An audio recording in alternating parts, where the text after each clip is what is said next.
Assalamualaikum warahmatullahi wabarakatuh. Halo anak-anak, selamat pagi semua. Sehat semuanya ya? Sudah mandi? Sudah sarapan? Sudah dong. Ya, dalam kesempatan kali ini kita akan belajar bersama pelajaran PAI dan Budi Pekerti kelas 7 bab 9 tentang materi memupuk persatuan pada hari yang kita tunggu. Adapun sub materi yang akan kita bahas kali ini adalah tentang apa sih itu sholat Jumat? Ya, mungkin bagi kalian tidak terlalu paham ya, karena kalian perempuan tidak pernah sholat Jumat, tapi perlu tahu. Sholat Jumat terdiri dari tiga hal, tiga subjek. Yang pertama adalah khotib. Khotib itu orang yang khutbah. Yang kedua adalah imam. Imam itu yang mengimami sholat Jumat. Yang ketiga adalah jamaah atau yang mengikuti khutbah dan mengikuti menjadi makmum sholat Jumat. Sholat Jumat sendiri merupakan sholat 2 rakaat yang dilaksanakan secara berjamaah, dan di situ ada 2 khutbah dilaksanakan pada waktu duhur di hari Jumat. Tentunya wajib bagi laki-laki. Ingat ya, bagi laki-laki bukan perempuan. Sebagaimana yang tercantum dalam surat Al-Jumu'ah ayat 9, A'udzubillahi minasyaitonirrajim. Bismillahirrahmanirrahim. Ya ayyuhalladzina amanu idza nudiya lis-sholati min yaumil jum'ati fas'au ila dzikrillahi wa dzarul bai'. Dzalikum khairul lakum in kuntum ta'lamun.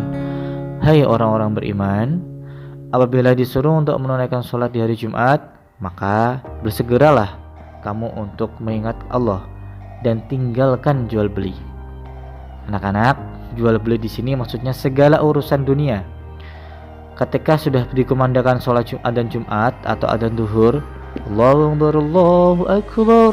Nah, semua laki-laki yang sedang dalam keadaan berjual beli, sedang menjual cilok, menjual bakso, sedang bekerja, sedang mengajar, dan apapun itu aktivitasnya harus berhenti, harus wajib melaksanakan sholat Jumat.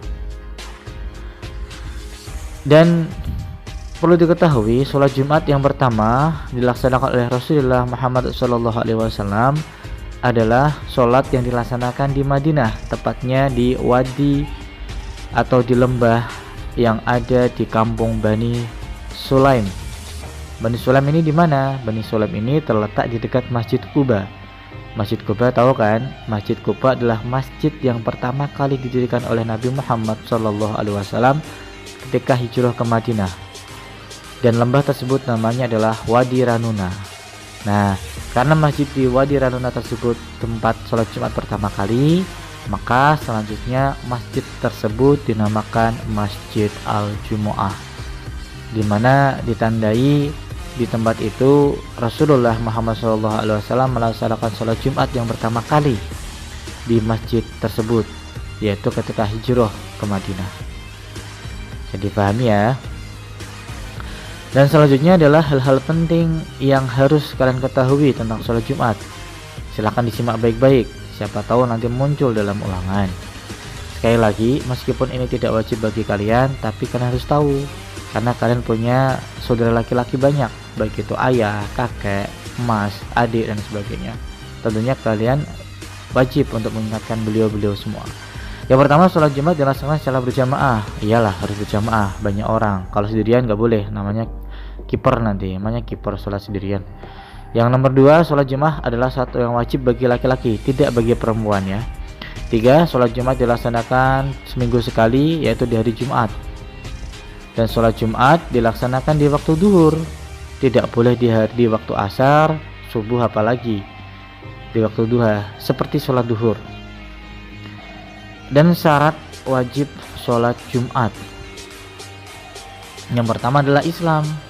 Nah, jadi hanya orang Islam yang wajib sholat Jumat, laki-laki tentunya. Orang Kristen wajib enggak? Artis-artis yang non muslim enggak wajib, orang Islam. Yang kedua adalah balik untuk laki-laki ditandai dengan mimpi basah. Tentunya sudah Bapak jelaskan di awal pertemuan dulu, pernah disampaikan tentang tanda balik untuk laki-laki. Kalau untuk perempuan jelas nggih, haid. Yang ketiga, berakal. Berakal di sini maksudnya adalah waras atau tidak dalam keadaan gila. Atau dengan kata lain, orang ini bisa berpikir secara nalar, bisa berpikir positif, dan secara umum pikirannya utuh, tidak linglung. Nah, yang keempat, laki-laki. Sebagaimana di awal tadi saya sampaikan, sholat Jumat ini hanya wajib untuk laki-laki, bukan untuk perempuan. Jadi kalian aman ya, tetap sholat zuhur di rumah atau di pondok masing-masing, berjamaah tentunya.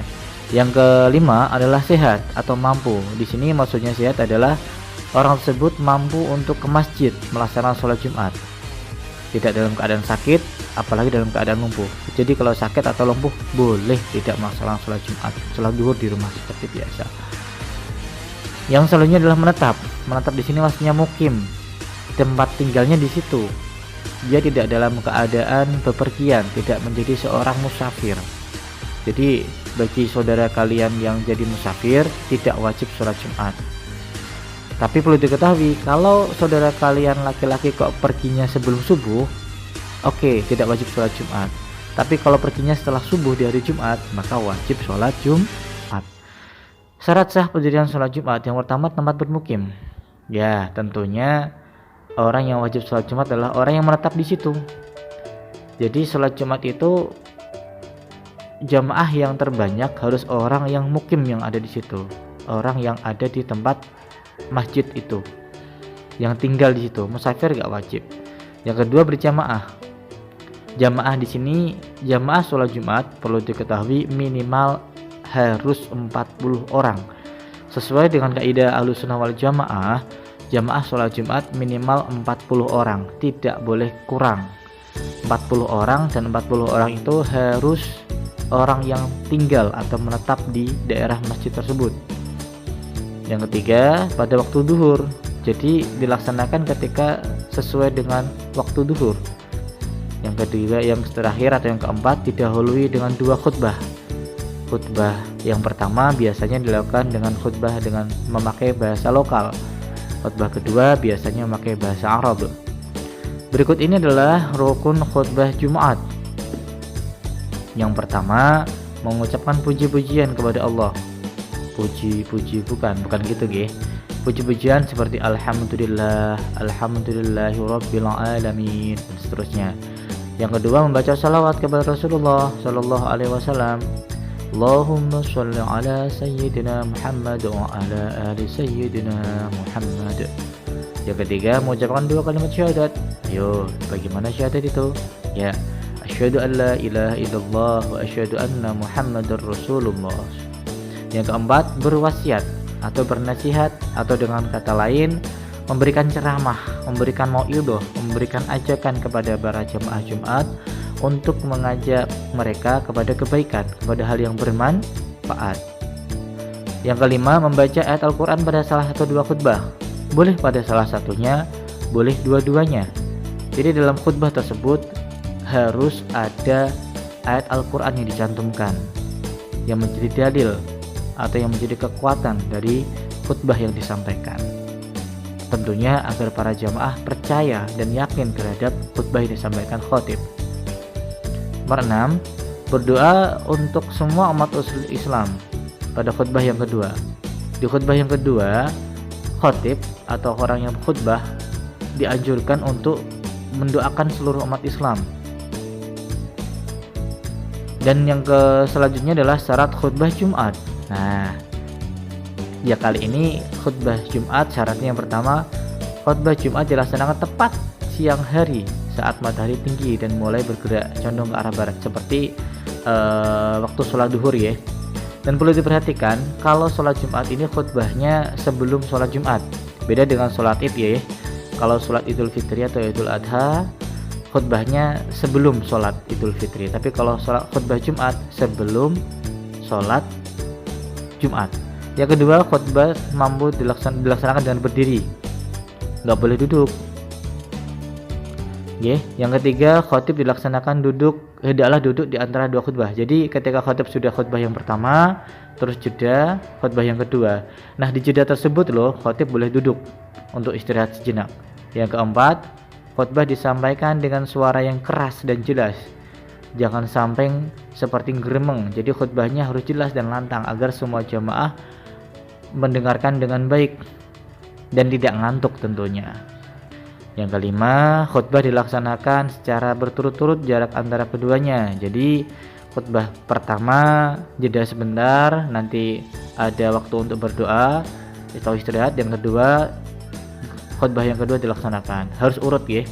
Yang keenam, khatib harus suci dari hadas, dan yang ketujuh, khatib menutup aurat. Ya, itu wajib ya, menutup aurat. Sunnah sholat Jumat. Sunnah berarti boleh dilaksanakan, boleh tidak, atau ketika dilaksanakan mendapatkan pahala yang lebih. Perhatikan ya, nggak boleh ngantuk. Yang pertama, khutbah dilaksanakan di atas mimbar atau tempat yang lebih tinggi. Jadi khutbahnya harus di tempat yang lebih tinggi daripada jamaahnya, nggak boleh setara. Tujuannya apa Pak? Tujuannya agar khatib bisa dilihat secara langsung oleh jamaah. Yang kedua, khutbah disampaikan dengan kalimah yang fasih, terang, dan mudah difahami. Bisa menggunakan bahasa lokal atau bahasa daerah masing-masing. Makanya khutbah yang dilaksanakan 2 kali tersebut, biasanya khutbah yang pertama itu memakai bahasa lokal, bahasa Jawa, bahasa Sunda, bahasa Kalimantan, Aceh, bahasa Inggris, atau bahasa Indonesia. Dan khutbah yang kedua biasanya menggunakan bahasa Arab. Yang keempat, khatib membaca sholawat atau yang lainnya di antara 2 khutbah. Jadi di antara 2 khutbah itu khatib membaca sholawat kepada Rasulullah. Dan perlu diperhatikan anak-anak, doa di sela-sela 2 khutbah ini atau di tengah khutbah 1 dan khutbah 2 ini merupakan waktu yang paling mustajab, insya Allah dikabulkan oleh Allah. Nomor 5, khatib menertibkan 3 rukun, maksudnya melaksanakan 3 rukun secara berurutan, yaitu dimulai dengan puji-pujian, setelah puji-pujian sholawat Nabi, setelah sholawat Nabi berwasiat atau ceramah atau memberikan suatu mau'idhah hasanah. Jadi harus urut ya, pujian dulu, sholawat Nabi, berwasiat, gak boleh diacak, gak boleh dibolak-balik. Yang keenam, jamaah tidak boleh mengucapkan sepatah kata pun, harus diam ketika khatib sedang berkhutbah.